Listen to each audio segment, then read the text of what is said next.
Hello student, मैं Naresh Kumar Shivam classes में आपका स्वागत है। आज फिर से हम एमएससी प्रीवियस है, जिसके अंदर हमारे पास पेपर 4 था डीजी एंड टीए यानी differential geometry and tensor analysis. इसके अंदर आज हमारे पास यूनिट 3 है और इसमें आज फिर से हम लेक्चर 4 को पढ़ने वाले हैं। ठीक है, देखो आज हमारे पास लेक्चर 4 में कुछ डेफिनेशन है जो जेपीएच की बुक में पेज 217 के ऊपर है। आज हम छोटी छोटी डेफिनेशन पढ़ने वाले हैं कि first curvature, mean curvature, second curvature जिसका दूसरा नाम गॉसियन टोटल और स्पेसिफिक कर्वेचर है, फिर minimal surface, developable surface, umbilics and Monge form. ठीक है, इन हम डेफिनेशंस को पढ़ें उससे पहले जो अपने लेक्चर 3 के अंदर लास्ट में मैंने बताया था कि आपको याद रखना है equation of principal curvature, equation of a principal curvature. इस इक्वेशन को हम किस प्रकार से याद रखेंगे कि क्वाड्रेटिक इक्वेशन है कप्पा एन के होल स्क्वायर में, कप्पा एन के होल स्क्वायर में। इसके यहाँ तो एच स्क्वायर है माइनस, यहाँ तो हमारे पास है एच स्क्वायर है, और इसको याद रखने के लिए बाहर क्या लगाओगे माइनस। पहले आप लिखोगे एल, फिर हम लिखेंगे एम और फिर हम लिखेंगे एन, और लास्ट से स्टार्ट करेंगे ई, इसके साथ लिखेंगे एफ है और इसके साथ लिखेंगे जी, और इसके साथ माइनस का 2 लगाएंगे और ये प्लस के अंदर आएगा इनटू में kappa n plus t square is equal to 0 into t square is equal to 0। ठीक है, ये हमने लास्ट लेक्चर 3 के अंदर लास्ट का टॉपिक था कि equation of principal curvature and principal से रेडियस या रेडी। तो ये कप्पा एन के होल स्क्वायर के क्वाड्रेटिक इक्वेशन में है h square kappa n square minus, इस कंडीशन को आपको याद रखना है। वहां मैंने ऐसा लिखा था कि l g plus N E minus 2f m, तो इसको बीच में लिखो या फिर इसको इधर रहने दो, इससे कोई फर्क नहीं पड़ेगा। पर याद रखने का तरीका क्या है, पहले एल एम एंड एन, फिर वहां से ई एफ एंड जी, और बीच में क्या लगाओ -2, बाकी ये प्लस के हैं, और लास्ट में क्या जाएगा टी स्क्वायर। ठीक है, तो आज हमारे पास इसके कितने रूट्स होते हैं, 2 रूट्स होते हैं। इसके 2 रूट्स हमने क्या माने थे लास्ट टाइम में कि kappa a and kappa b. इसको हमने क्या माने थे, kappa a and kappa b. जैसे द्विघात समीकरण ax square plus bx plus c में होता है, द्विघात समीकरण या quadratic equation ax square plus bx plus c में रूट्स 2 रूट्स होते हैं अल्फा एंड बीटा, तो इनका सम कितना आता है -b/a, और प्रोडक्ट कितना आता है इनका c/a। ठीक है, तो ये हमारे पास लास्ट लेक्चर का था। इससे हम कुछ छोटी छोटी डेफिनेशंस लिखने वाले हैं। तो सबसे पहले हमारे पास 1 नंबर पे डेफिनेशंस आ जाएगी। सबसे पहले हमारे पास 1 नंबर पे डेफिनेशन आ जाएगी कि फर्स्ट कर्वेचर किसे कहते हैं, फर्स्ट कर्वेचर किसे कहते हैं। ठीक है, फर्स्ट कर्वेचर किसे कहते हैं, तो आप इसको लिखोगे कि इसको कैपिटल जे से डिनोट करते हैं, इसे कैपिटल जे से डिनोट करते हैं, और इनके दोनों रूट्स का सम होता है।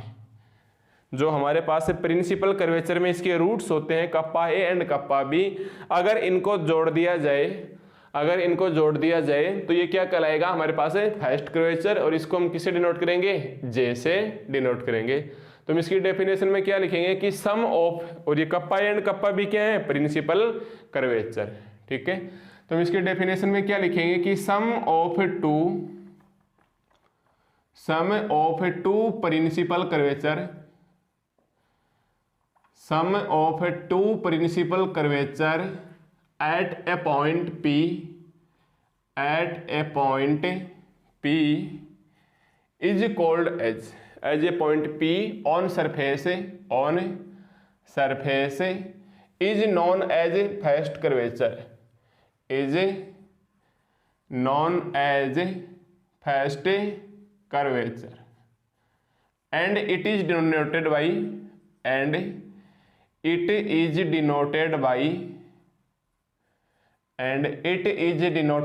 Capital J i। Capital J हमारे पास कितना हो जाएगा भाई, kappa A plus kappa B, यानी जो हमारे पास प्रिंसिपल कर्वेचर का इक्वेशन आया था ये कप्पा एन के क्वाड्रेटिक इक्वेशन के होल स्क्वायर के रूप में आया था। इसके 2 रूट्स थे kappa a and kappa b, जिसको प्रिंसिपल कर्वेचर बोलते हैं। अगर इनको आपस में जोड़ दिया जाए तो ये क्या कहलाएगा फर्स्ट कर्वेचर, और इसको कैपिटल जे से डिनोट कर लिया। तो हमने क्या लिख लिया कि सम ऑफ, इसको हम क्या लिखेंगे, sum of two principal curvature at a point on surface is called first curvature and it is denoted by J. अब बताइए अगर इसके टू रूट से अल्फा और बीटा है या kappa a and kappa b, तो इनका सम कितना होता है भाई, माइनस बी अपॉन ए। तो मेरे पास कैपिटल जे की वैल्यू कितनी बचेगी, माइनस बी अपॉन ए। तो बी की वैल्यू कितनी है भाई, ये रही माइनस, तो माइनस माइनस कितनी हो जाएगी, प्लस। देखो यहां से इनका सम निकालेंगे तो minus b upon a, minus minus plus कितना रह जाएगा, L G minus 2mf plus N E plus N E minus b upon a की वैल्यू कितनी है, ध्यान से, कैपिटल एच स्क्वायर। ये हमारे पास वैल्यू क्या है, कैपिटल एच स्क्वायर। ठीक है, तो ये हमारे पास डेफिनेशन है। ये किसकी डेफिनेशन कहलाएगी, हमारे पास है फर्स्ट कर्वेचर की। ठीक है, तो आप इसको याद रखोगे, फर्स्ट कर्वेचर को किससे डिनोट किया जाता है, जे से, और इसका मतलब कितना होता है, kappa a plus kappa b, और इसका रिजल्ट कितना आ गया, यहीं से देख के इस इक्वेशन को याद रख लेना, सीधा बोल देना माइनस बी अपॉन ए। अब देखो हमारे पास सेकंड डेफिनेशन, सेकंड डेफिनेशन हमारे पास क्या है, मीन कर्वेचर की। Mean curvature, mean curvature, mean को हिंदी में बोलते हैं भाई माधे। जैसे आप छोटी क्लासों में एपी, जीपी, एचपी, समांतर श्रेणी, गुणोत्तर श्रेणी और हरात्मक श्रेणी, इसके अंदर हमने पढ़ा था एएम अर्थमेटिक मीन यानी समांतर माध्य, जीएम ज्योमेट्रिक मीन, और ये हाइपर ज्योमेट्रिक हार्मोनिक मीन। ठीक है, तो हमें क्या निकालना है, मीन निकालना है माध्य, और वो भी हम कौन सा मीन निकालेंगे, अर्थमेटिक मीन निकालेंगे। ओके, तो इसको हम क्या करते हैं, म्यू से डिनोट करते हैं, और अर्थमेटिक मीन निकालने का मतलब क्या है, अगर ए बी सी हमारे पास एपी में है तो b is equal to a plus c by 2। तो टू रूट्स हमारे पास क्या है, kappa a and kappa b, kappa a and kappa b, और इसका क्या निकालेंगे, मीन, मीन निकालेंगे, यानी इसके अंदर हम किससे डिवाइड करेंगे, 2 से डिवाइड करेंगे। तो इसकी डेफिनेशन को आप मान लो एग्जाम में पूछे तो किस प्रकार से लिखोगे मीन कर्वेचर की, कि अर्थमेटिक मीन ऑफ, या तो आप ऐसे लिख देना, अर्थमेटिक मीन, या शॉर्ट में लिखना चाहो तो लिख देना arithmetic AM of two principal curvature, two principal curvature, two principal curvature at a point on surface, at a point P, पहले वाली डेफिनेशन के टाइप में लिखना है, on a surface, on a surface, कि arithmetic mean of two principal curvature at a point P on surface is known as mean curvature, is known as mean curvature. ठीक है, and it is denoted by mu, and it is denoted by, and it is denoted by mu, I E, mu से denote किया जाता है, तो मतलब क्या आ जाएगा हमारे पास, mu is equal to kappa a plus kappa b upon 2। अभी अभी आपने इसके अंदर निकाला था फर्स्ट कर्वेचर के अंदर, इसका मतलब कितना होता है भाई, फर्स्ट कर्वेचर से हमारा क्या मतलब है, कि capital j is equal to kappa a plus kappa b. ठीक है, ये था ना हमारे पास फर्स्ट कर्वेचर, इसको जे से डिनोट किया जाता था, इन दोनों का सम। तो हम कप्पा ए और कप्पा बी की जगह क्या लिख सकते हैं, कैपिटल जे बाई 2। तो हम कह सकते हैं कि हमारे पास म्यू कितना आ जाएगा, कैपिटल जे बाई 2, या 2 को आप इधर ला सकते हो, और जे की वैल्यू क्या है, kappa a plus kappa b, और kappa a plus kappa b कितना आ जाएगा, सम ऑफ रूट्स यानी माइनस बी अपॉन ए। तो ये कितना आ जाएगा, L G minus 2mf plus N e upon H square, इसकी वैल्यू कितनी है, माइनस बी अपॉन ए, और साथ में 2 का भाग जा रहा था, अब 2 से क्या कर दोगे, डिवाइड कर दोगे। ठीक है, तो ये था मेरे पास मीन कर्वेचर। इसको किससे डिनोट किया जाता है भाई, म्यू से। मीन कर्वेचर को किससे डिनोट किया जाता है, म्यू से, और इसका मतलब ये kappa a plus kappa b by 2, या फर्स्ट कर्वेचर का जो मीन है, एवरेज है, वही क्या आ जाएगा, मीन कर्वेचर। अब देखो हमारे पास थर्ड कंडीशन, देखो थर्ड कंडीशन में हमारे पास क्या है, सॉरी तीसरी डेफिनेशन हमारे पास क्या है, second curvature, secondary curvature, second curvature. देखो सेकंड कर्वेचर का दूसरा नाम क्या है, गॉसियन कर्वेचर या टोटल कर्वेचर या स्पेसिफिक कर्वेचर। और स्पेसिफिक यानी एक विशेष प्रकार का, किसी पर्टिकुलर टाइम में जो विशेष कंडीशन होती है उसको स्पेसिफिक बोला जाता है। अदरवाइज हम उसको, नॉर्मली बात होती है कोई विशेष तो उसको हम स्पेशल बोलते हैं, पर स्पेशल में भी कोई स्पेशल हो उसको ही एक प्रकार से क्या बोला जाता है, स्पेसिफिक। तो हम लिखेंगे कि सेकंड कर्वेचर को क्या कहा जाता है, गॉसियन कर्वेचर, इसको गॉसियन कर्वेचर भी कहा जाता है, इसको टोटल कर्वेचर भी कहा जाता है, इसको टोटल कर्वेचर भी कहा जाता है, और इसको स्पेसिफिक कर्वेचर भी कहा जाता है। ठीक है, इसको स्पेसिफिक कर्वेचर भी कहा जाता है। इसको हम क्या करेंगे, कैपिटल के से डिनोट करेंगे और इन दोनों का प्रोडक्ट कर देंगे, इन दोनों का गुणा कर देंगे अगर सिंपल भाषा में बोले तो। और गुणा को क्या बोलते हैं भाई, मल्टीप्लाई या मल्टीप्लिकेशन, बट आप एमएससी में हो इसलिए आप स्टाइल से इसको प्रोडक्ट बोलोगे। ठीक है, ये फर्क है छोटी क्लासों का और बड़ी क्लास का।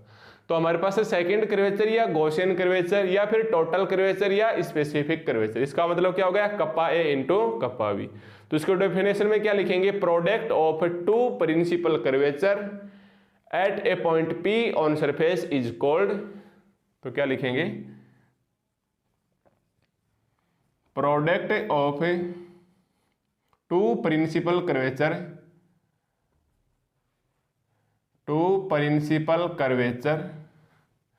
Product of two principal curvature at a point P on surface is known as second curvature या फिर गॉसियन कर्वेचर या फिर टोटल कर्वेचर और या फिर specific curvature. And it is denoted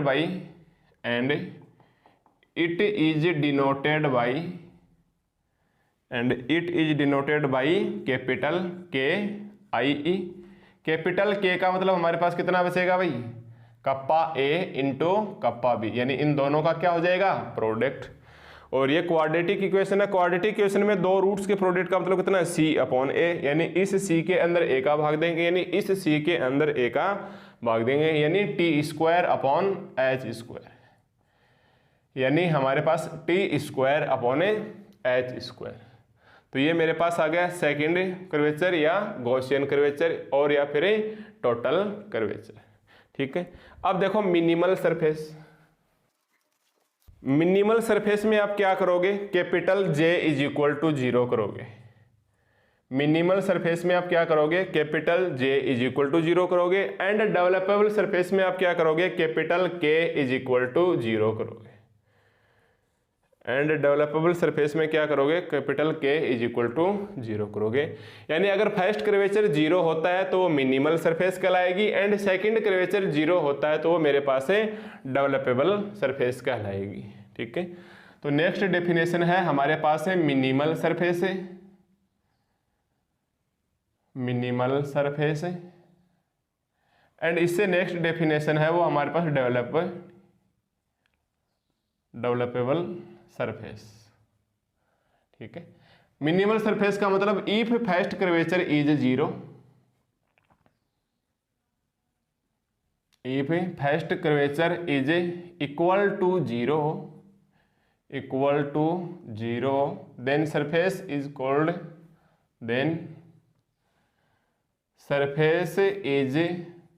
called, minimal surface, i.e. J is equal to 0। First curvature हमारे पास किससे डिनोट करते थे, कैपिटल K से, सॉरी J से, तो J का इज इक्वल टू 0। और j इज इक्वल टू 0 होने का मतलब भाई kappa a plus kappa b is equal to 0, और kappa a upon kappa b का मतलब माइनस b अपॉन a, यानी lg माइनस 2f है, lg minus 2mf plus ne upon H square is equal to 0। भाई j की value यही तो थी, एच स्क्वायर को 0 में भेजेंगे तो कंडीशन क्या आ जाएगी हमारे पास है lg प्लस ne इसके बराबर 0, या इसको इस साइड में लेके चलो 2mf। तो याद रखना अगर हमारे पास है lg plus ne is equal to 2mf आ रहा है तो ये कंडीशन किसकी आएगी भाई मेरे पास है मिनिमल सरफेस की। तो ये क्या है भाई कंडीशन ऑफ ए, ये क्या है condition of A minimal surface, ये क्या है हमारे पास है कंडीशन ऑफ मिनिमल सरफेस। ठीक इसी प्रकार डेवलपेबल सरफेस में क्या लिखोगे कि इफ सेकंड कर्वेचर या गॉसियन कर्वेचर या फिर टोटल कर्वेचर या फिर स्पेसिफिक कर्वेचर, तो चारों नाम आप लिख लेना, मैं एक नाम ही लिख के छोड़ देता हूं कि if second curvature is equal to 0 then if second curvature is equal to 0 then surface is known as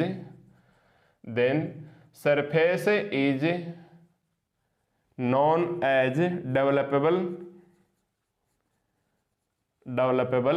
surface, then surface is known as developable surface, i.e.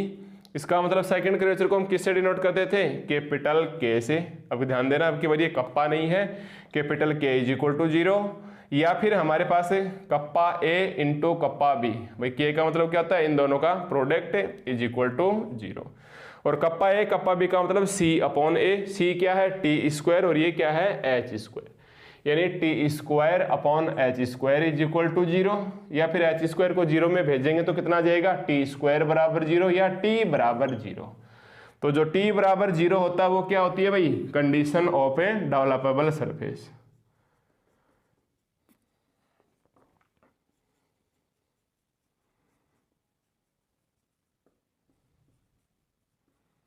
जो t इज इक्वल टू 0 होता है वो क्या होता है भाई condition of developable surface. तो याद रखना मिनिमल सरफेस की कंडीशन क्या है lg plus ne is equal to 2fm, and conditions of developable surface क्या है t इज इक्वल टू 0। ये आगे आने वाले हम एग्जांपल एंड क्वेश्चंस में काम में लेने वाले हैं। ठीक है, तो ये हमारे पास 5वीं डेफिनेशन थी डेवलपेबल सरफेस।